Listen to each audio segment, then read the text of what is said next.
Donc, on va ouvrir une séquence justement témoignage, parce qu'on a la chance d'avoir avec nous 3 personnes qui ont participé à l'étude qualitative menée par Loïc et Amina, et donc qui vont justement venir témoigner et répondre à quelques-unes de mes questions. Donc, je vais leur proposer de se présenter rapidement, et après j'aurai des questions pour tous. Je passe le micro. Basma, s'il te plaît. Allez, Christian Lema.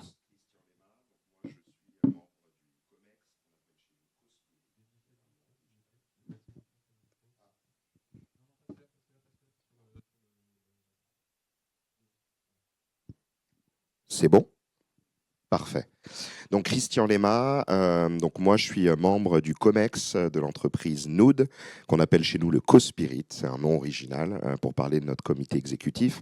Et donc moi je suis en charge de tous les sujets de développement durable au sein de ce comité de direction. Et Nood, c'est une entreprise de services immobiliers qui fait partie de l'écosystème de l'association familiale Mullier. Voilà.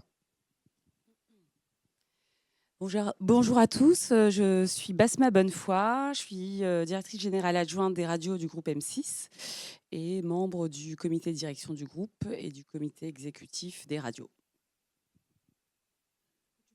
Je garde, okay. Et je passe à Rachida. Merci, bonjour à toutes et tous. Donc, je suis Rachida Tahar et je suis donc DRH exécutive pour Sanofi. Et voilà, je m'occupe de l'Europe et de l'Amérique latine. Et je suis ravie d'être ici avec vous aujourd'hui.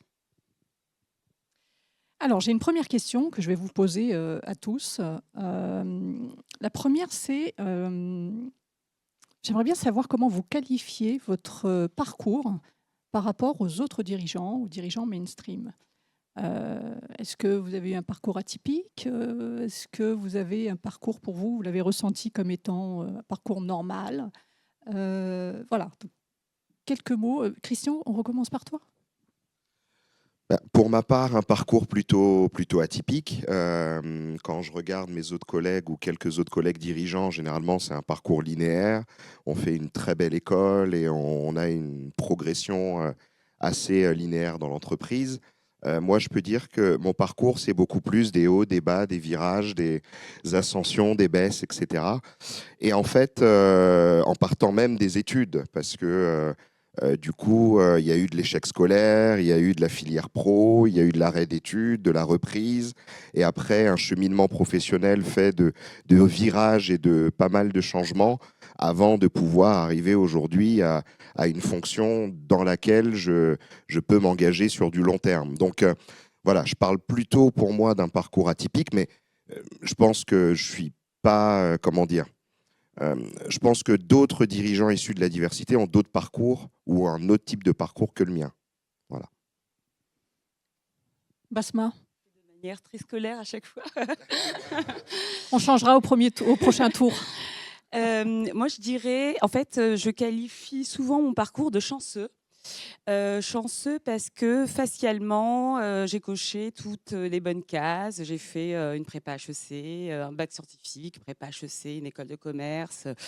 J'ai commencé dans le conseil, dans un des grands groupes de conseil en France, mais internationaux. Je suis arrivée chez M6 et j'ai eu la possibilité de changer de poste tous les 3-4 ans. Et je dis chanceux parce que souvent, on me dit: «Oh là là, mais c'est super, tu as plein de compétences, tu es quelqu'un de déterminé» et cetera. Et je trouve que justement dans ces narratifs-là, dire que mon parcours n'est lié qu'à mon travail et à mon talent ou je ne sais quoi, serait mentir. En fait, j'ai eu la chance à chaque fois d'avoir l'effet dont on parlait tout à l'heure, les mentors, et qui ont été déterminants vraiment dans le fait d'accéder. La réussite, en fait, est multifactorielle, hein. Elle ne se base pas que sur le talent ou la compétence. Bien évidemment que la compétence est nécessaire, mais elle n'est pas suffisante. elle n'est pas suffisante parce que, elle doit s'accompagner de, déjà la visibilité de cette, compétence et pour être visible, il faut être au bon endroit, il faut avoir accès aux bonnes informations, il faut, avoir les bons codes, il faut avoir, une bonne connaissance de l'environnement pour pouvoir y évoluer et tout ça, je ne l'ai pas appris toute seule. J'ai, eu la chance durant ce parcours, d'avoir accès à des personnes qui, m'ont un petit peu orientée et donné cette visibilité-là. Voilà, donc un parcours chanceux. Merci. Atypique, chanceux. Rachida? Alors je ne sais pas tellement quel adjectif, utiliser, mais en tout cas, je pense beaucoup à une question qui a été posée tout à l'heure sur, la diversité, ethnique qui est encore différente de la diversité sociale. Moi, mon histoire, c'est que, depuis, toujours, j'ai été dans, un parcours scolaire élitiste. Et pas parce que je viens d'une élite sociale, pas du tout. C'est un concours de circonstances, géographiques, qui fait que, j'étais, on habitait avec, mes parents à Paris, dans un secteur qui permettait d'accéder à un collège puis à un lycée. Et en fait, du coup, j'ai de ce fait-là, j'ai toujours navigué et étudié plutôt dans un environnement extrêmement élitiste puisqu'on parle, top 3 des collèges et lycées français. Heu, Ce qui ne veut pas dire que ça a été facile, dans le sens où, bien que j'étais, dans cet univers-là, je n'étais pas totalement intégrée non plus. J'étais différente parce un background social différent. Mais ce que je réalise aujourd'hui voilà, avec un peu de recul, c'est que ça m'a permis très tôt d'avoir les codes, d'être entourée des bonnes personnes, d'avoir le bon réseau et ça, c'était ma norme, c'était ma réalité. Donc j'ai mis du temps à prendre conscience que c'était un avantage compétitif par rapport à heu, étudiants, d'autres endroits. Comme je n'étais pas, issue d'un milieu favorisé, je n'avais pas conscientisé que j'étais néanmoins en train de naviguer dans un environnement scolaire et éducatif très privilégié. Voilà, donc au fur et à mesure de mon parcours, j'en ai pris conscience et puis je me rends compte aujourd'hui que ça a en grande partie facilité mon parcours professionnel aussi. Est-ce que je peux me permettre de rebondir ou on a le Allez, temps ou pas? vas-y. Bien sûr, Oui, bien non, sûr. juste un élément important dans ce que tu viens de dire, c'est la décorrélation entre les origines ethniques et les origines sociales. Et souvent, j'aime bien faire la comparaison avec mes enfants, parce que mes enfants sont tout aussi noirs que moi, mais n'auront pas du tout le même parcours. Parce qu'on n'a pas eu le même réseau, on n'a pas les mêmes moyens aussi pour accéder à certaines formations. Si je prends l'exemple du stage, moi j'ai fait un stage dans un exotique parce que c'était le réseau de mes parents. Donc j'ai fait un stage dans un exotique afro qui m'a pas appris grand-chose, mais parce que c'était un copain de papa qui pouvait signer une convention de stage. Mais mes enfants ne feront jamais cette typologie de stage. Mes enfants, eux, pourront accéder à des écoles que mes parents ne pouvaient pas me payer. Ils vont accéder aussi à des amis et à un réseau que moi, je n'ai pas eu plus jeune. Et donc, je pense que le facteur social est un facteur qui amplifie, je pense, les inégalités et qui peut créer des parcours totalement différents malgré le fait d'avoir une origine différente.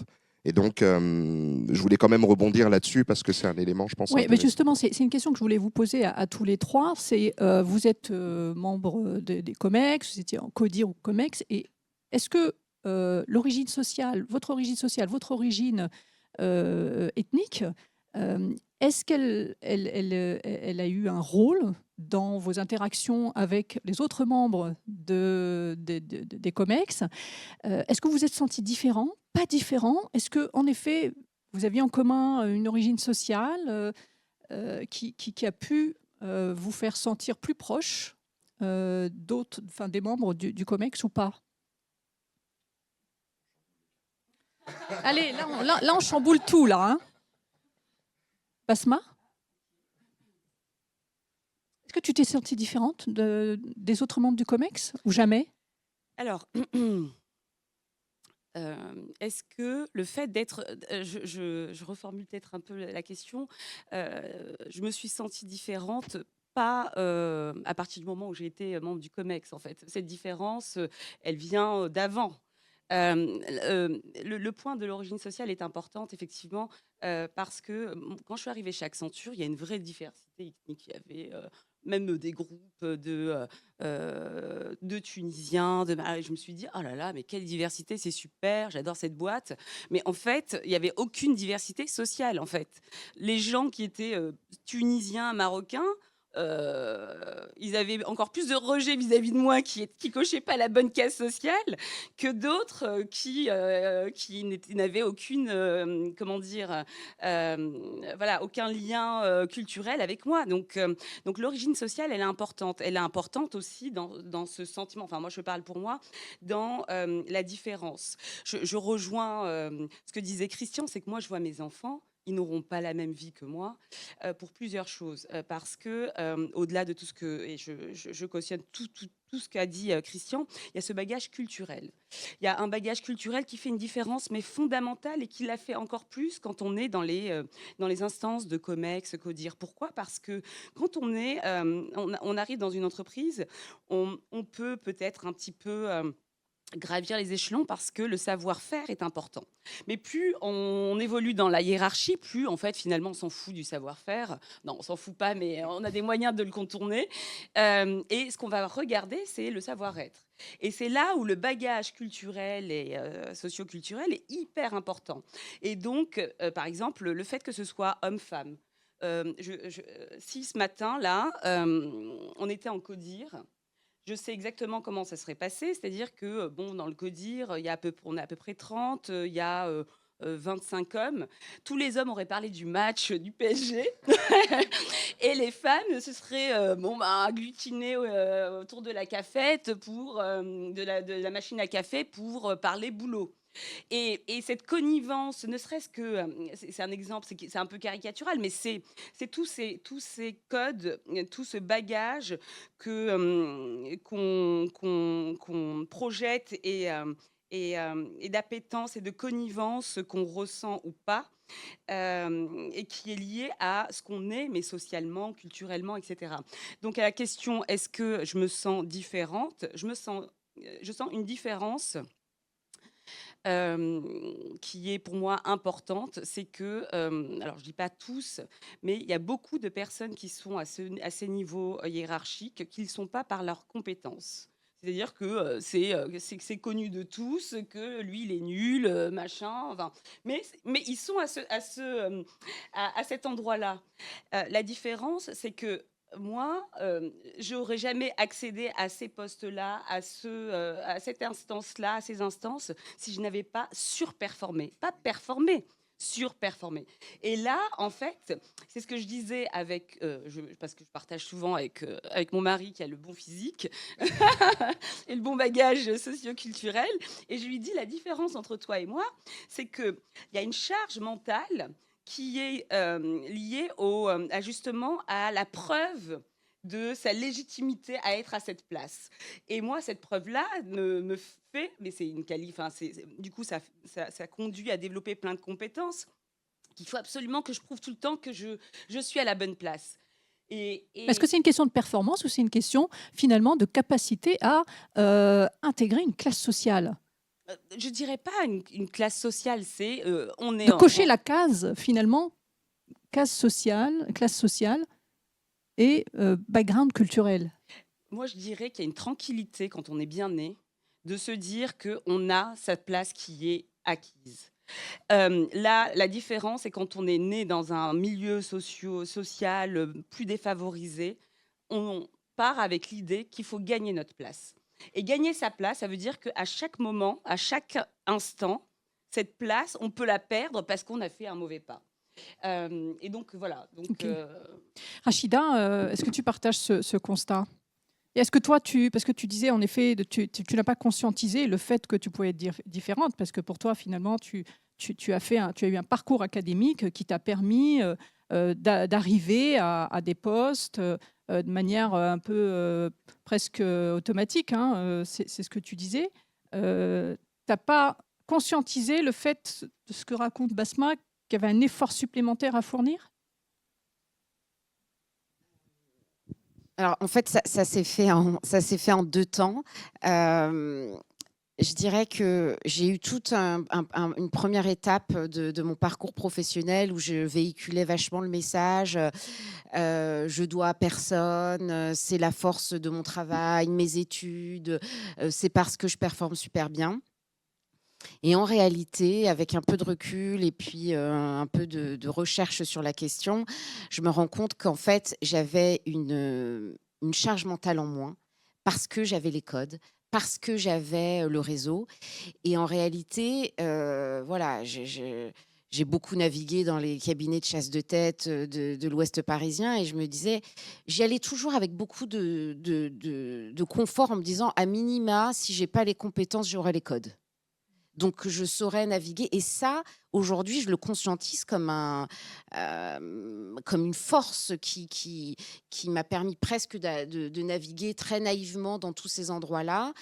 Mais ce qui n'empêche pas, par contre, la question de la surperformance. Parce que, en termes d'égalité des chances et d'accès, on cumule, hein. Je suis une femme, je suis issue de la diversité, je m'appelle Rachida et je ne suis pas issue d'un milieu favorisé. On a Donc moins droit à l'erreur. voilà. Donc effectivement, il faut surcompenser par les compétences, par la performance et ça, par contre, oui, c'est un point, que je partage. Oui, mais il y avait un élément supplémentaire sur lequel, je voulais réagir par rapport à ta question et autour du fait, est-ce qu'on se sent différent, et cetera, dans les comex? Hem, En tant que personne issue de la diversité, ethno-culturelle et sociale dans les comités de direction, hem, je pense que c'est compliqué parce que l'on n'a pas que l'étendard de la diversité à porter. C'est-à-dire que je ne suis pas que une personne issue de la diversité qui doit pousser cet agenda. Je suis aussi une professionnelle compétente qui a mon agenda stratégique sur les éléments que je dois faire avancer. J'ai peut-être une autre personne du comité de direction avec laquelle on est en concurrence sur un sujet et sur laquelle je dois me concentrer pour faire avancer mon dossier. On a 1001 autres sujets de préoccupation, heu et parfois je trouve que c'est difficile de trouver la place de, représentant de la diversité. Moi, en tout cas, ça m'a demandé, ça a été inconfortable, à des moments j'ai rejeté ce côté-là, des moments je l'ai ignoré, parce que c'est difficile, de trouver le bon équilibre, avec tous les sujets que l'on a apportés. Et la diversité de genre aussi, le fait d'être une femme. Donc il y a beaucoup de choses et je ne sais pas si mes collègues ont trouvé la bonne recette. Je veux bien qu'ils la partagent si c'est le cas, mais c'est pas évident. Mais ça rejoint une question que je voulais vous poser, c'est qu'est-ce qu'il faut faire pour changer les choses? Est-ce que, forcément, quand on est soi-même issu, de cette diversité ou qu'on porte cette diversité, est-ce qu'on a une mission de porter ce sujet dans les comex? Ou est-ce qu'on s'assigne cette mission? Est-ce qu'on nous l'assigne? Est-ce que c'est systématique?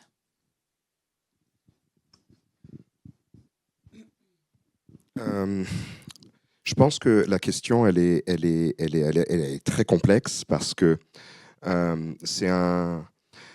Comment je peux dire?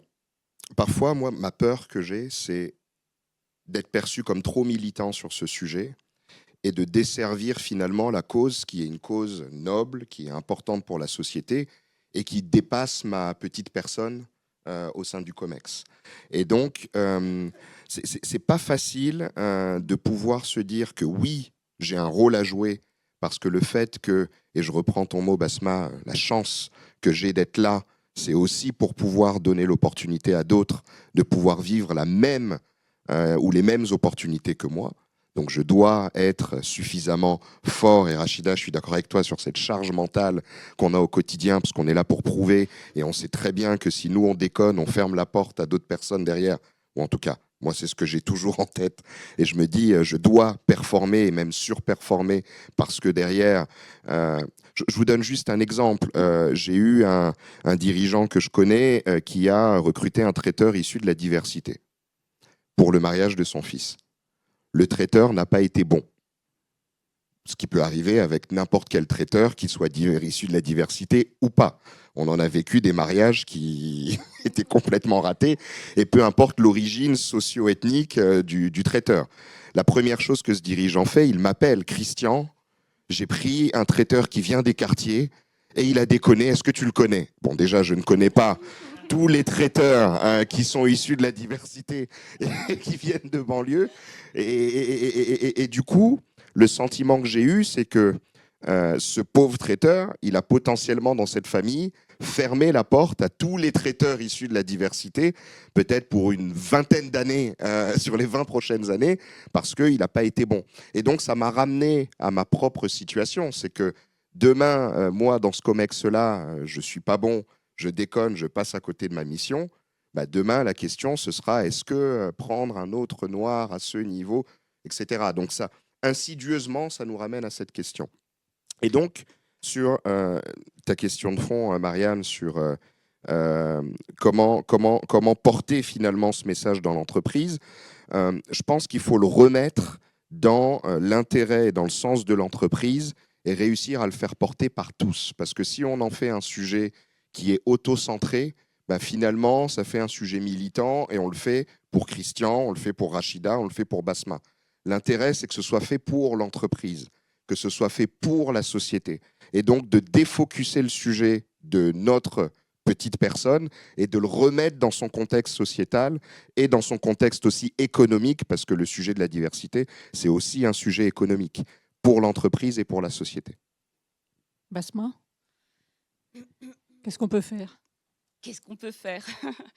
Qu'est-ce qu'on peut faire?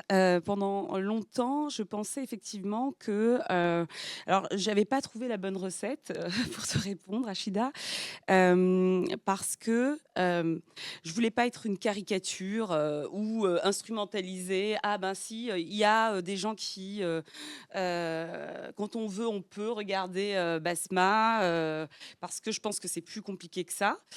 Et en même temps, comment faire avancer la cause en jouant justement sur le fait qu'on est à la bonne place. Euh, il y a plusieurs choses. Il y a le fait d'être de toute façon essentialisé. C'est-à-dire que même avec toutes les précautions qu'on peut prendre, et l'exemple que tu donnais en est un, on est essentialisé. Alors, je vous donne un exemple. Dans mon parcours, à un moment, j'étais au sein j'étais secrétaire générale de la rédaction d'M6, donc les journaux télévisés.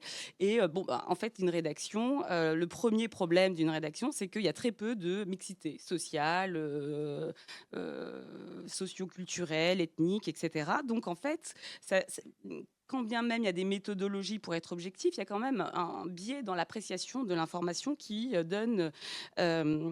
délivre une information qui est quand même, qui adopte, même si on la veut objective, un certain angle de vue. Donc, il y avait plusieurs choses que je voulais faire, c'est justement apporter plus de diversité. Alors, il y a plein de choses qui ne vont pas, c'est-à-dire que dans les CV qu'on reçoit, il y a très peu de diversité.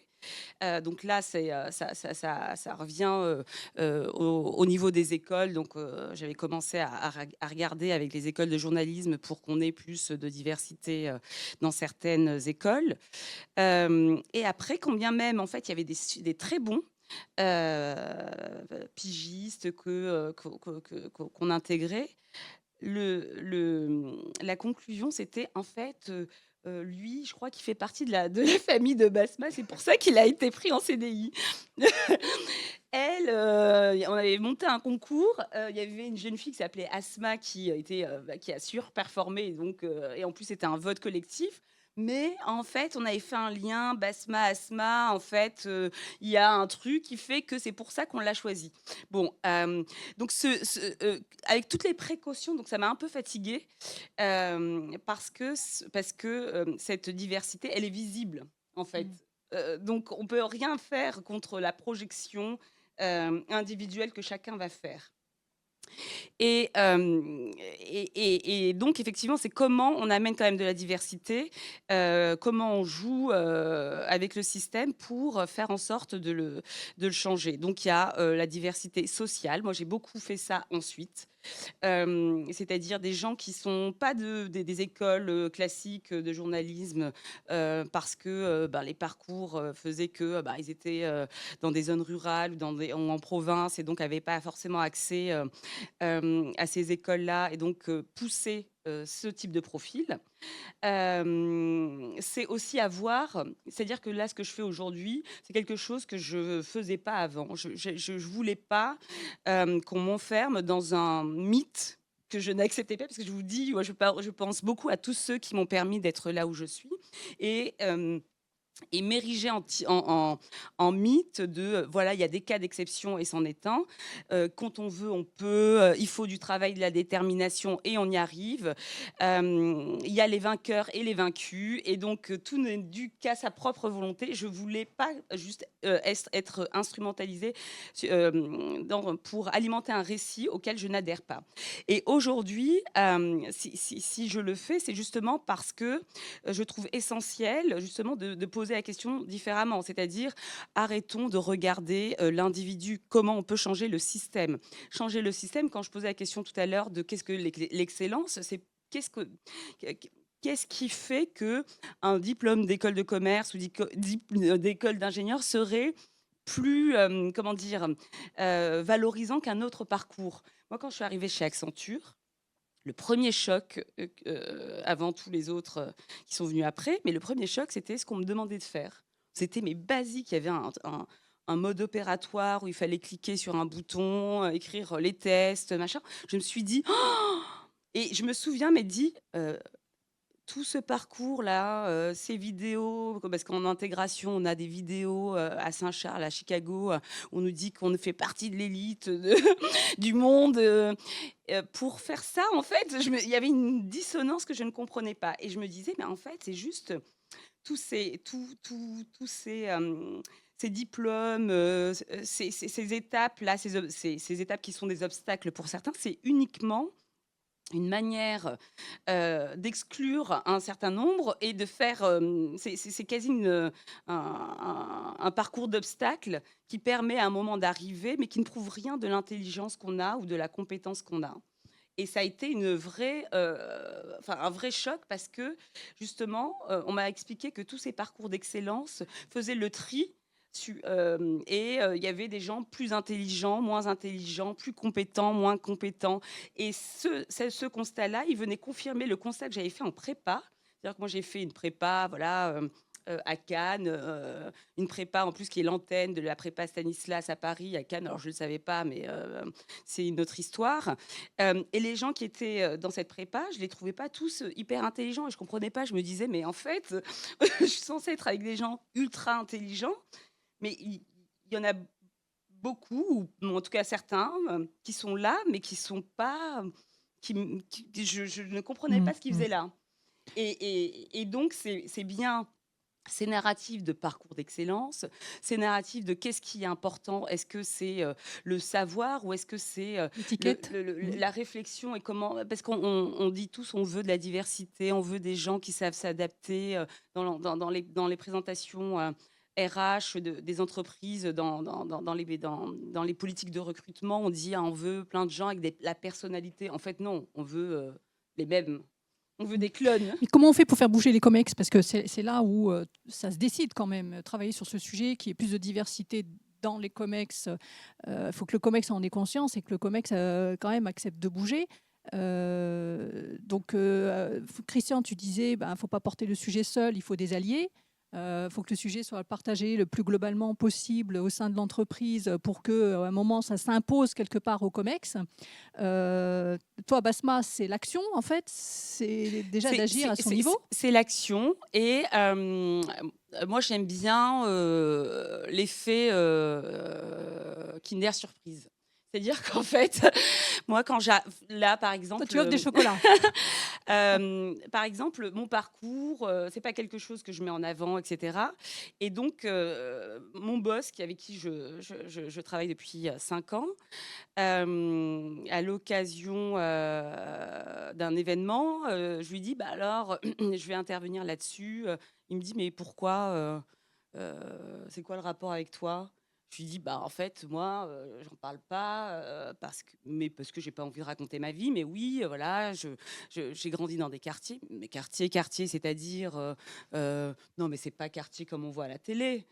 C'est-à-dire, et donc, et ça lui a fait il est revenu 3 fois dans mon bureau pour me reposer la question. Mais c'est-à-dire exactement, non, mais toi, tu as grandi où? Mais comment ça? Mais c'était quoi?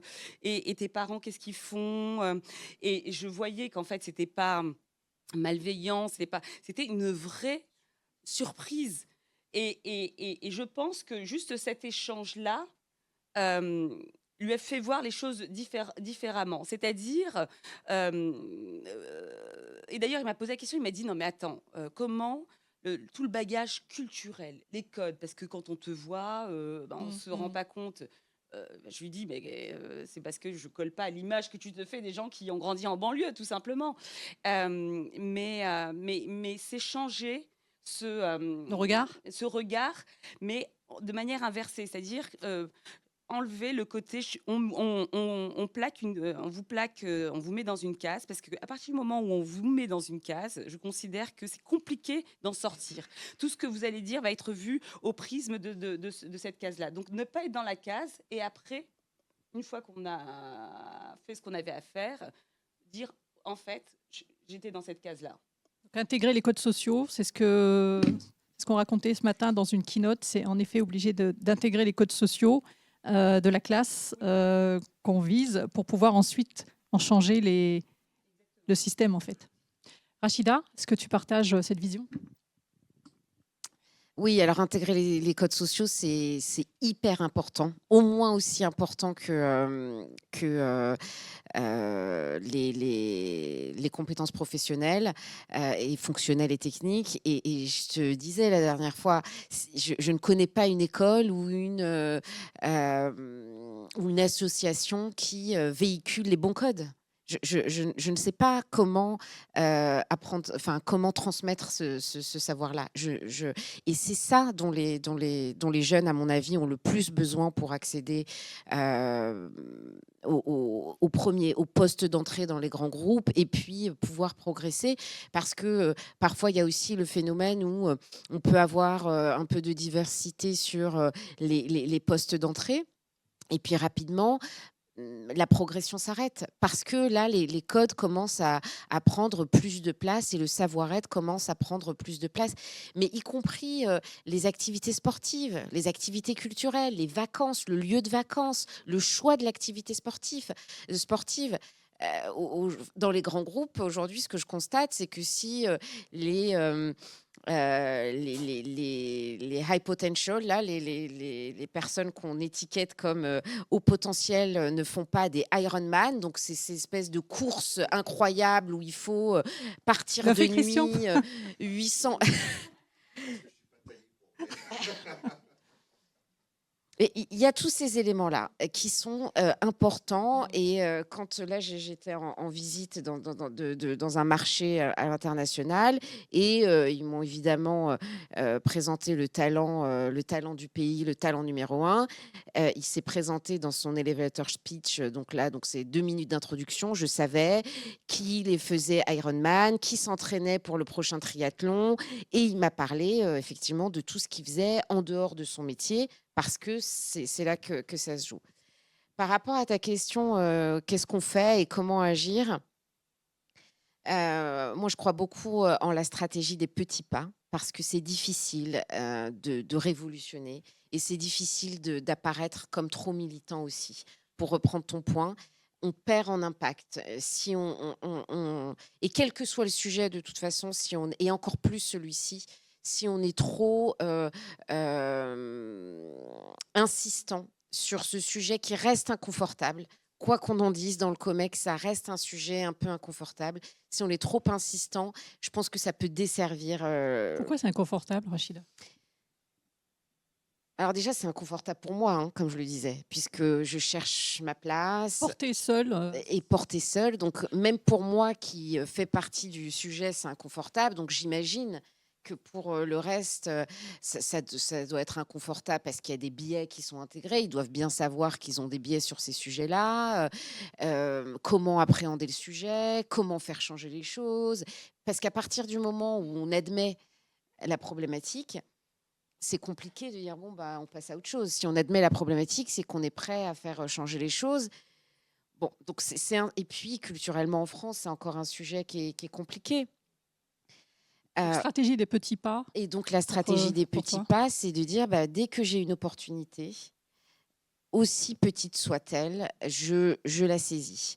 Et par exemple, sur mon premier poste de DRH, quand j'ai été promue DRH, il a fallu que je remplace sur mon poste de responsable RH. Donc, je me suis mise à recruter et j'ai rencontré un certain nombre de personnes. Et dans la shortlist, il y avait une jeune fille issue de la diversité et un jeune homme que je connaissais de mon réseau Sciences Po, mais qui était beaucoup moins bon que la jeune femme issue de la diversité parce qu'il n'avait pas eu les mêmes expériences professionnelles. Et j'ai pas réussi à faire une offre à la jeune fille issue de la diversité, parce que justement j'avais peur qu'on se dise bah, elle est issue de la diversité, elle va chercher quelqu'un issu de la diversité, ça va me desservir. Donc j'ai dû externaliser la décision. Tu t'es auto-censurée quelque Je part. me suis auto-censurée et j'ai présenté au DG, donc au plus haut niveau dans l'organisation, qui n'était pas censé intervenir sur ce type de poste-là. Mais je lui ai donné les 2 candidats en shortlist pour qu'ils prennent la décision, que la décision vienne de lui. Bah, évidemment, il se trouve que c'est la jeune fille issue de la diversité qui a été retenue parce qu'elle était meilleure. Mais c'était trop difficile pour moi Mais néanmoins, j'ai quand même pas lâché et j'ai trouvé une solution, un chemin de traverse pour que la décision soit prise. Et bah, Tu voulais pas être peut-être seule à porter cette décision, c'est ce que disait Tout à fait. Christian, c'est qu'à un moment, le sujet, c'est un sujet collectif.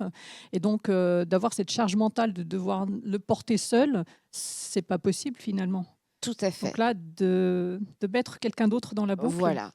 Et sans le présenter comme j'attends de toi que tu choisisses la personne issue de la diversité parce que je n'arrive pas à l'assumer seule. C'était ça en réalité. Et ça n'a pas manqué. Quelques mois plus tard, il y a un message anonyme qui est arrivé au COMEX de l'entreprise disant que cette personne était ma cousine. Ah oui. Et que c'était la seule raison pour laquelle elle avait été. Et vous vous rendez compte comment c'est inconfortable. Alors, parce qu'il faut remettre les choses dans le contexte. Là, je suis ici à cette table aujourd'hui comme dirigeante issue de la diversité. Mais à ce moment-là, j'avais 28 ans, je venais d'être promue à mon premier poste de direction. J'avais syndrome de l'imposteur fois 1000 parce que j'étais hyper jeune, j'étais la plus jeune de ce comité de direction-là. J'avais tout approuvé. J'avais pas besoin qu'on vienne dire que la personne que j'ai recrutée, c'était ma cousine. Donc, voilà, c'est des petites choses. Et puis aussi, aujourd'hui, à mon niveau, j'essaye d'influencer, d'expliquer à mes DRH des pays que je gère que ce n'est pas entendable de continuer à avancer sans agenda diversité-inclusion. Récemment, quand j'ai visité le Brésil pour la première fois, donc on m'a fait toute une présentation du pays en me disant voilà, nous on a pays 50% de la 50% de la population du Brésil est black or brown, donc métissée, et ça fait partie de la démographie du Brésil. Puis là, je regarde la salle. Et j'étais la seule black or brown. Et j'ai dit, mais où sont-ils alors pourquoi on ne les voit pas? Mais naïve! Où sont-ils? C'est là qu'on m'explique, bah, ils ne sont pas diplômés. Donc, on ne peut pas les embaucher, ils ne sont pas diplômés. Parce qu'ils étaient On m'explique que Je- 50% j'ai de pas la compris. population du Brésil, Ah, la population du Brésil. est métissée ou noire. Mais je ne les vois pas Ben dans oui, oui, l'entreprise. oui. Et là, on me dit, ils ne sont pas diplômés. Je dis, dans ce cas-là, développons un programme de sponsorship des écoles pour leur permettre d'accéder. Et c'est là où mon point, c'est de dire qu'il faut agir le plus tôt possible. Plus tôt on agit, dès l'école, dès le collège, dès le lycée, dès le stage de troisième, c'est là qu'il faut agir parce qu'ensuite, c'est beaucoup plus laborieux, beaucoup plus difficile et c'est en investissant des ressources pour créer des partenariats le plus tôt possible. Et moi, en tant que DRH, je ne sais pas faire seule, donc je m'entoure des bons partenaires pour m'aider à avancer. Est-ce que, je pense qu'on a encore quelques minutes, Loïc. D'accord. On voit qu'en fait, il y a un vrai sujet autour du portage en fait, de cette question-là dans les organisations et aussi le fait d'être essentialisé. Basma, tu disais, mais en fait, quel que soit l'effort qu'on peut faire, on est de toute manière essentialisé. Donc, moi, je rencontre, c'est vrai, beaucoup de DRH, de dirigeants, certains sont issus de la diversité, et qui me disent justement, moi, j'ai décidé de ne pas porter ce sujet-là sciemment parce que je ne veux pas être essentialisé. Sauf que dans l'étude qu'on vient de montrer, on voit que quand même, le fait d'avoir des dirigeants ou des DRH issus de la diversité, ça multiplie quand même par 4 le taux de diversité ethnique globale dans l'entreprise. Donc, qu'est-ce qu'il faut faire? Est-ce qu'il ne faut pas assumer finalement qui on est et notre diversité pour pouvoir faire progresser plus vite les choses ou est-ce qu'on dit, ben non, en fait, on laisse le sujet à quelqu'un d'autre? Christian? Ouais, assumer qui on est, parfois on n'a pas le choix parce que ça se voit. On n'est pas d'une diversité qui ne se voit pas, donc c'est difficile de se cacher. En tout cas, j'ai essayé, mais ça n'a toujours pas marché. Mais en fait, juste peut-être pour revenir sur un élément que Basma, il m'est arrivé exactement la même chose. Je travaillais sur des relations publiques dans le cadre d'un grand projet immobilier. Et il y a une élue qui me regarde, qui me dit « Mais monsieur Lema, vous êtes très engagé pour les jeunes de banlieue, mais vous n'avez pas eu les mêmes problèmes. Ça se voit que vous ne venez pas de là. » Et je la regarde, je fais, non, je viens de là aussi. Oui, mais vous parlez pas comme eux. Ouais, et donc, ce sujet des codes, il revient toujours. Et sujet d'a priori, en tout cas négatif, du fait de son origine sociale, quelque part, elle est latente dans la société et c'est quelque chose qu'il faut fortement combattre.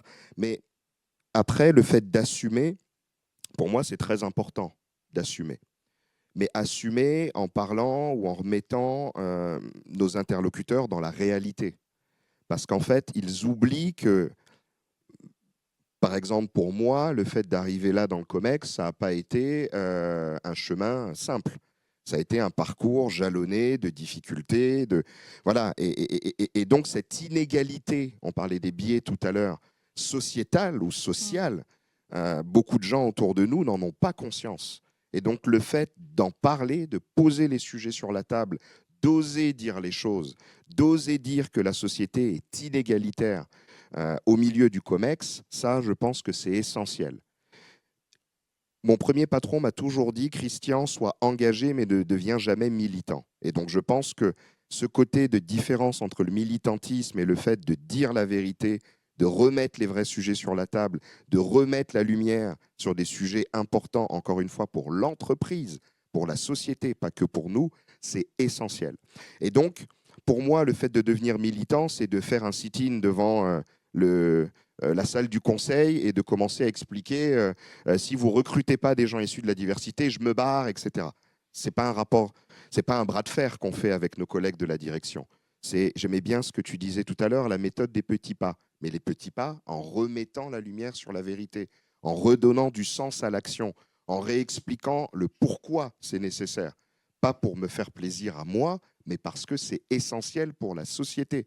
C'est essentiel pour l'intérêt de l'entreprise. Est-ce que c'est une manière d'échapper aussi au repli qu'on voit arriver, au backlash? Exactement. Exactement. Et au-delà même du repli, la question d'être complètement, comment je peux dire, neutre sur la capacité de recruter en regardant que les compétences, c'est une richesse pour l'entreprise.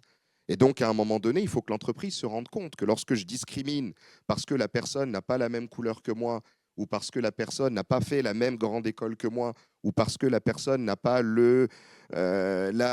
l'accent qu'il faut, ou quoi que ce soit, bah, c'est une perte pour l'entreprise parce qu'on perd des talents. À l'heure où les talents, et je pense qu'en tant que DRH, tu ne me contrediras pas, les talents ont un coût. Quand on voit ce que ça coûte un cabinet de chasse, et Mariam, tu le sais, un cabinet de recrutement parce que tu en diriges un, bah, on ne peut pas se permettre de faire n'importe quoi là-dessus. Et donc, à un moment donné, l'objectif de l'entreprise, c'est de recruter les meilleurs pour pouvoir atteindre ces objectifs. Et tu l'as dit tout à l'heure, Basma, les meilleurs ne sont pas toujours dans les très grandes écoles. Les meilleurs se trouvent partout sur le territoire de la République. Et donc, à un moment donné, réexpliquer ça, remettre le débat sur l'essentiel au milieu du COMEX, je pense que c'est quelque part remettre l'église au milieu du village. Et donc, on arrête les bêtises, on parle vrai et on essaye d'avancer de manière très pragmatique parce que c'est l'intérêt de l'entreprise et de la société. Peut-être un élément que je voudrais ajouter sur ta question, Mariam. Est-ce qu'on doit porter ce sujet de manière plus vocale?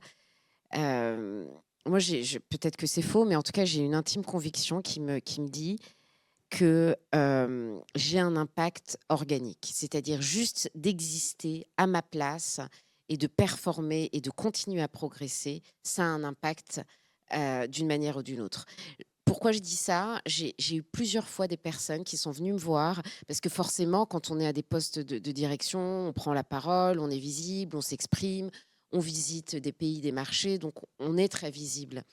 Et plusieurs fois, des personnes m'ont dit: te voir faire, ça nous a donné quelque part une permission parce qu'on s'est dit ça existe et le fait de pas être le premier ou la première à entrer dans cette salle du board,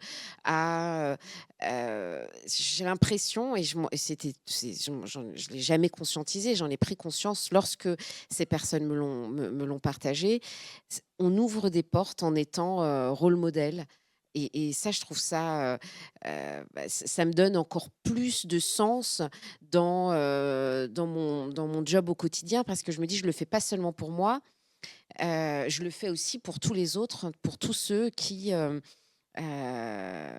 envie de s'y mettre» et j'ai postulé parce que j'ai vu que, tu étais à ces rôles-là, donc je me suis dit: «Pourquoi pas moi?»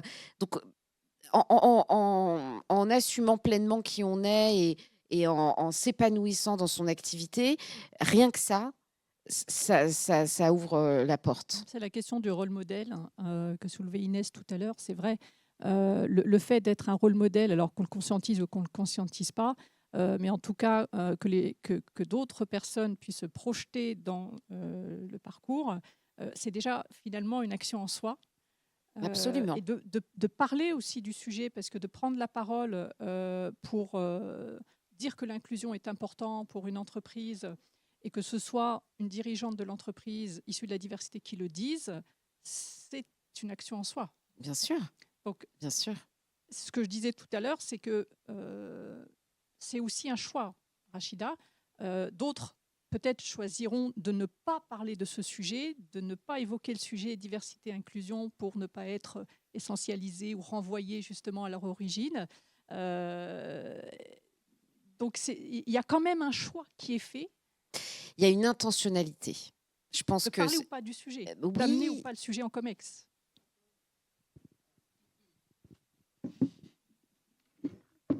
Oui, non, mais c'est sûr qu'il y a un choix de positionnement. Il faut se positionner sur est-ce qu'on assume ou pas, est-ce qu'on prend position ou pas.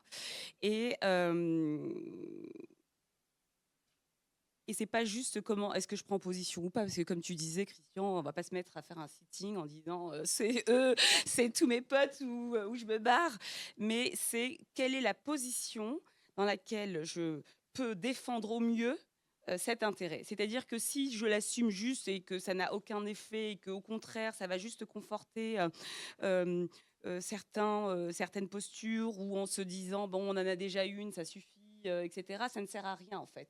Donc c'est quel est le chemin pour que la posture qu'on adopte, elle soit la plus impactante et voilà, la plus efficace.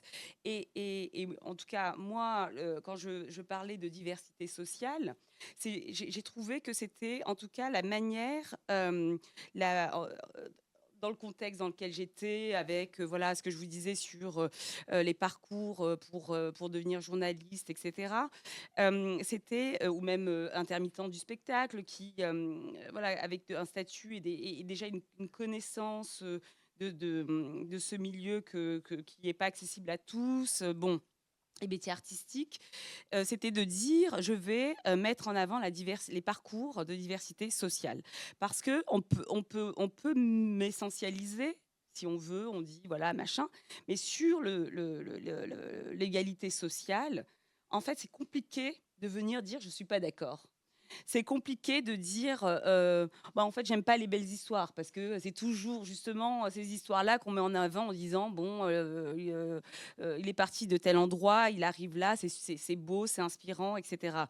Donc je trouve que l'angle de la diversité sociale qui est quand je raconte l'anecdote d'Accenture, ça a été une vraie révélation pour moi. Je me suis dit: «En fait, le sujet, il est bien d'égalité sociale». Quand on parle des codes, c'est bien ça. C'est bien. Est-ce qu'on fait du ski? Il y a des séminaires de haut potentiel. Moi, j'ai fait des séminaires où on allait tous au ski. Bon, je sais pas skier. C'était un problème. C'était hyper excluant. Mais j'ai pas fait de ski. Enfin, alors pourtant j'étais dans le sud de la France. Il y avait les stations de ski, mais c'était pas. Enfin, c'est trop cher. C'était pas accessible. Donc, le fait de savoir jouer au tennis, le fait d'être je vous donne un exemple, c'est aussi à chaque fois cette menace, ça vient pas de moi, c'est la menace de stéréotypes. C'est-à-dire que quoi qu'on fasse, on va coller à un stéréotype. Et donc, j'en ai pris conscience avec ma fille qui est dans un bon lycée public de Paris. Et, euh, et elle me dit, donc dans ce lycée qui est dans le 6e arrondissement, il y a 80% ou 90% de sa classe qui habitent dans le quartier. Et 10% via Affelnet, enfin, le nouveau système là, qui vient de quartiers autres, dont, voilà, donc nous, on habite dans le 10e. Elle fait partie donc, des gens qui arrivent d'autres arrondissements de Paris. Bon, en l'occurrence, elle a une amie qui est dans le 10e aussi, qui est d'une famille enfin, très défavorisée, et qui arrive en cours. Et en histoire, la prof demande, c'était, je sais plus quelle actualité, c'était l'ouragan aux États-Unis, et elle lui pose la question, oui, alors, parle-nous de l'ouragan, enfin, j'ai plus le nom, celui en début d'année. Et la petite, qui doit pas avoir accès à l'information, qui le soir doit pas regarder les journaux, bah, elle savait pas répondre. Et donc la prof, enfin, sans intention malveillante, j'imagine, mais parce qu'elle n'est pas peut-être habituée à cette mixité sociale, elle lui dit: «Non, mais il faut sortir de TikTok, faut arrêter avec l'abrutissement quotidien, il faut un peu s'ouvrir l'esprit». Donc ma fille m'a raconté ça en me disant: «Mais c'est hyper choquant». Alors, en l'occurrence, comme elle évolue dans un environnement un peu mixte, et cetera, elle a cette conscience de différence sociale, elle a la grille de lecture des différents codes, mais rien que ça, c'est une force. Mais comme tu disais, mais qu'on ne peut pas apprendre, en fait, de savoir qu'il faut skier, que telle station c'est bien et c'est mieux que l'échelle de valeur de ski.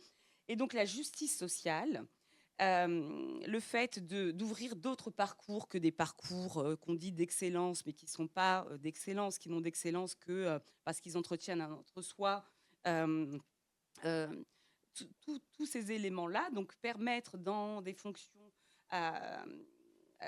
d'ouvrir les recrutements à d'autres parcours que ceux initiaux qui sont les écoles, les grandes écoles de commerce, là c'était les écoles de journalisme. Je pense que c'est en intégrant cette diversité sociale-là qu'on fera bouger les choses. Et ça vient donc en COMEX, ça vient en conseil d'administration. Oui, c'est ce que Conseil j'allais dire. d'administration, ne serait-ce que la formation. Alors, en l'occurrence, ma boîte me paye la formation pour être administrateur. c'est une formation qui coûte très, très cher. Et dans l'assemblée, il n'y a aucune mixité même Ouais. ethnique. En fait, on me dit, bah oui, il y a de la diversité parce qu'il y a il y a des femmes. Bon, très bien. Mais effectivement, c'est réglementaire, c'est la loi qui oblige maintenant à Oui. avoir plus de femmes. Mais il n'y a aucune. C'est étonnant. Et si vous voulez, la première journée de cette formation, moi, j'étais très heurtée par ça. C'est la première journée, on doit se présenter. Donc, il y a toute une matinée pour se présenter. Et en fait, autour de moi, il y avait majoritairement des personnes qui étaient plutôt en fin de carrière et qui font ça pour avoir une activité une fois à la retraite. Et les personnes, elles étaient encore en train de citer leur diplôme. Donc, ils étaient en train de toutes se féliciter. Alors, moi, je suis HEC promo 75. Moi, je suis centrale. Et je me suis dit, mais après une vie professionnelle, on en revient au diplôme. Mais Qui reste un marqueur ultra social, excluant. oui, qui reste un marqueur social fort. En France, c'est incroyable. Et c'est ça qui est excluant, parce que le diplôme dépend de votre condition sociale.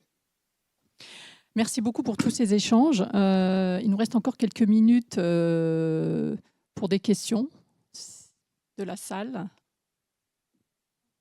Oui.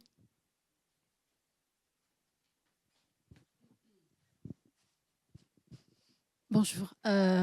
Merci pour votre présentation. Alors moi, il y a une question qui trotte tout le temps. Est-ce qu'on fait la différence entre issus de diversité, nés ou pas nés en France? Parce que j'ai remarqué qu'en fait, ça ramène beaucoup de choses. Étant tunisienne, étant femme, je vais dire, en fait, en Tunisie, ça va de soi que t'es femme, que tu vas arriver. Il n'y a pas de plafond de verre. Honnêtement, hein. C'est pas, tu appartiens à un milieu social défavorisé, favorisé, au fait, tout, on va arriver. Et quand on arrive en France, donc ça fait 24 ans, je suis enseignante, légitimité, je l'ai. Je n'ai pas besoin de la gagner. En gros, on me dit oui, il y a des obstacles, pas de souci, je vais y aller. Parce que je pense que je ne porte pas ce fardeau où j'ai assez de recul et je n'ai pas vécu ici et je ne sais pas comment c'est. Même si je viens de milieux défavorisés, hein, je vous dis, c'est vraiment, en fait, je suis un peu émancipée. J'ai pas tout c'est lourd. Je sais que je postule, on ne va pas me prendre et ce n'est pas un souci. Je vais dire comme un chat noir, ben, la première, la deuxième, la troisième. Et j'entends bien, en fait, l'incrémental, petit à petit. Il faut peut-être rendre les gens un peu plus conscients aussi de « je joue sur les compétences ». Je ne joue pas sur ni socio-culturel, ni au fait ethnie. Non, moi je vaux quelque chose, j'ai fait mon chemin et j'achemine petit à petit.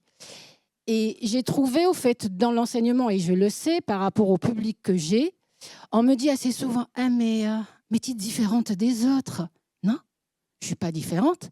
Je suis la même, rien que moi, je n'ai pas tout on va dire, en fait, ce poids qu'on a imposé à ceux qui sont nés ici, honnêtement, hein, et je ne l'ai pas. Donc, en fait, je suis libre un peu, en fait, comme Bud. Allez, je vais y aller Et je vais vous dire une anecdote, c'est que j'aime pas les réseaux sociaux parce que j'ai 50 ans, en fait, j'ai pas envie.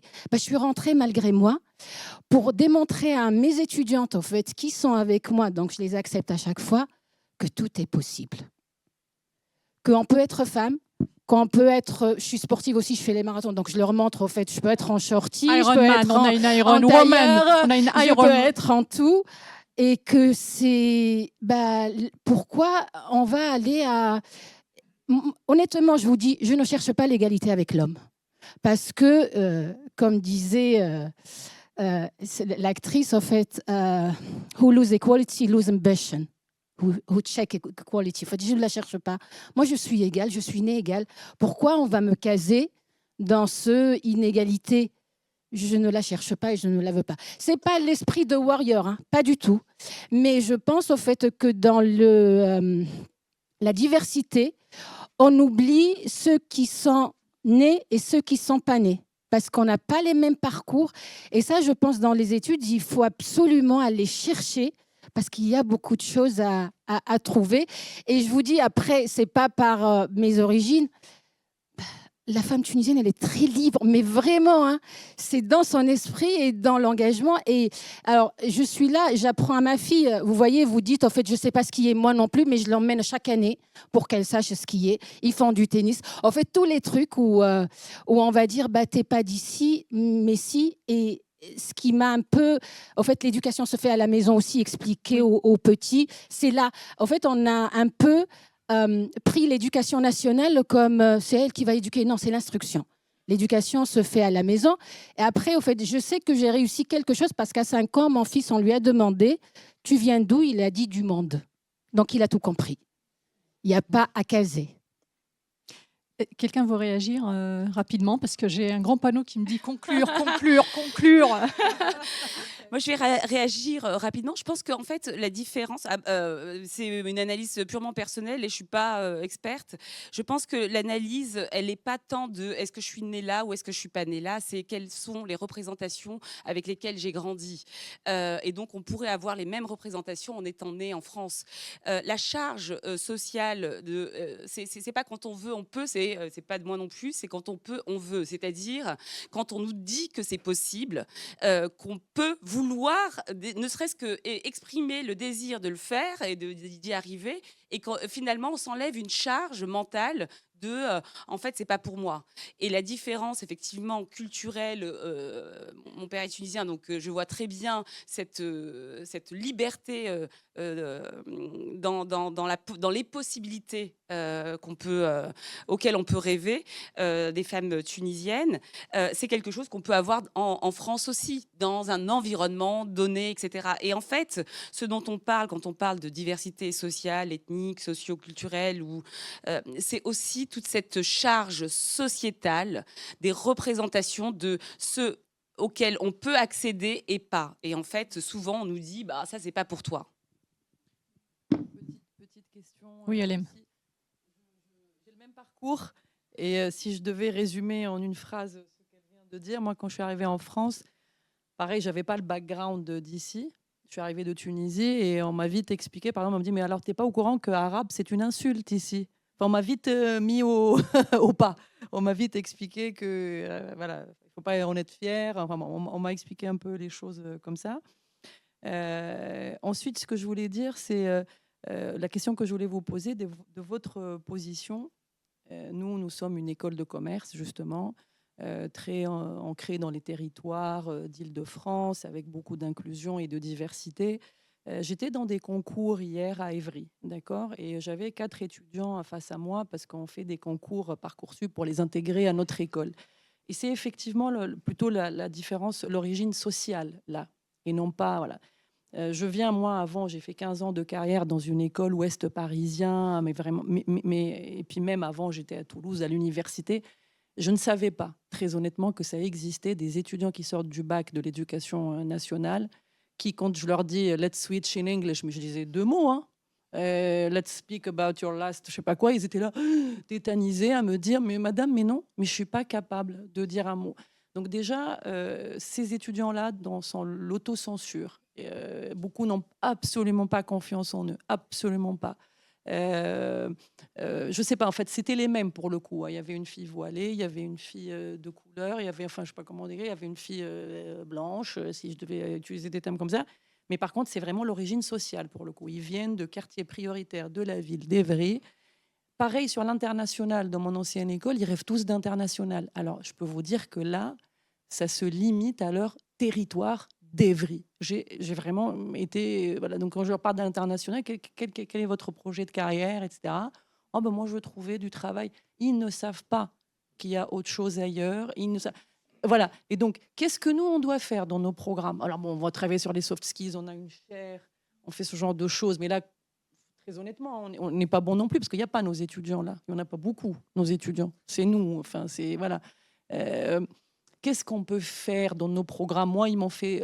Enfin, j'étais là, mais j'avais envie, alors que l'école dans laquelle j'ai évolué pendant 15 ans, ça n'a rien à voir. Ils sont sûrs d'eux, ils ont voyagé partout, ils rêvent d'international, ils ont cette légèreté qu'il y a l'entreprise aussi de papa, très attachant aussi, qui m'attend à New York pour aller, etc. Et là, il me parle d'Evry, du Auchan d'Evry, où il veut aller, vous voyez, où il veut être chef de rayon.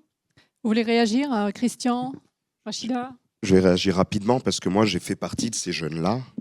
Et moi, je ne suis pas entré dans l'entreprise ou je ne suis pas entré à la fin d'études ou je n'ai pas terminé mes études et même pas fait mes études avec la perspective de réussir. Moi, dans ma tête, j'étais directeur de magasin ou responsable de rayon quelque part. C'était déjà très bien. Et donc, c'est l'entreprise qui m'a donné de l'ambition. C'est les rencontres, les faits dont on parlait tout à l'heure qui m'ont donné de la perspective. La première personne qui m'a dit que j'étais intelligent, c'est un prof. Et donc, quand votre milieu social, et pour répondre à l'intervention de tout à l'heure, quand votre cadre familial ne vous conditionne pas à avoir une perspective long terme, quand, comment je peux dire, votre environnement social ne vous conditionne pas à rêver, l'école peut être un endroit où on peut se remettre à rêver. L'entreprise peut être un endroit où on peut se remettre à rêver. Et par rapport... D'où le « si je peux, je veux ». Voilà. Et par rapport à ce que vous dites, un élément qui peut être important, c'est les rôles modèles. C'est-à-dire de remettre des rôles modèles devant ces jeunes qui sont issus du même milieu qu'eux et qui ont fait le chemin juste pour qu'ils puissent se dire que c'est possible. Ça, c'est un premier élément qui est important. Après, il y a tout le travail sur les codes qui est très complexe et sur lequel il y a un vrai travail de fond à faire, sur l'élocution, sur la posture, sur la culture. On en a parlé tout à l'heure, la culture générale, parce qu'il y a un déficit là-dessus. Mais je pense que l'élément clé, c'est le rôle modèle qui crée le déclic. On a du mal à motiver les rôles modèles, nous qui ont réussi pour le faire. Ils nous disent on n'est pas des bêtes de foire, par exemple. Ah, bon, en tout cas, t'as pas c'est les bons rôles modèles. Il faut trouver les bons modèles. Non, mais les plus jeunes qui viennent d'être diplômés. Les plus jeunes. Les plus jeunes qui viennent. Oui. Oui, et puis je pense aussi, puisqu'on est dans le système éducatif, que le rôle des conseillers d'orientation est fondamental. En fait, il y a une étude, je crois, qui est sortie hier de l'Institut Montaigne, 6000 étudiants, qui montre qu'en fait, quand on est en école d'ingénieur, en école de commerce, le taux de satisfaction sur les conseils d'orientation de ces conseillers, il est entre 45 et 60%. Pour les filières courtes, donc les personnes qui ont le plus besoin d'être informées sur les voies professionnelles, il descend, je crois, autour de 20%. Donc il y a un vrai sujet, et d'ailleurs dans l'étude qualitative, c'est un des points communs de tous, c'est que le conseiller d'orientation, moi si je l'avais écouté, je ne serais pas là en fait. Il m'orientait vers quelque chose qui n'avait rien à voir avec... ce que je fais aujourd'hui et les possibilités même, cet accès à l'information, c'est-à-dire que en fait il y a tellement le côté social enferme tellement dans les contraintes économiques, les contraintes on a cette charge tellement importante qu'on n'a pas la disposition mentale pour se dire tiens je vais aller à l'étranger pendant un an. Donc message pour Madame la ministre de l'Éducation nationale, formons à l'inclusion les conseillers d'orientation aussi, parce qu'ils jouent un rôle clé. Alors, fin des échanges, malheureusement, on pourra continuer bien sûr les témoignages et les rencontres lors de la pause. Un grand merci à vous trois pour avoir exprimé votre voix, parce que je trouve que c'est toujours intéressant les études chiffrées. Quand on parle de diversité et diversité des origines, c'est toujours mieux d'aller à la source et d'avoir et de recueillir la voix de ceux qui incarnent l'objet de nos recherches. Merci beaucoup. Merci Asensia.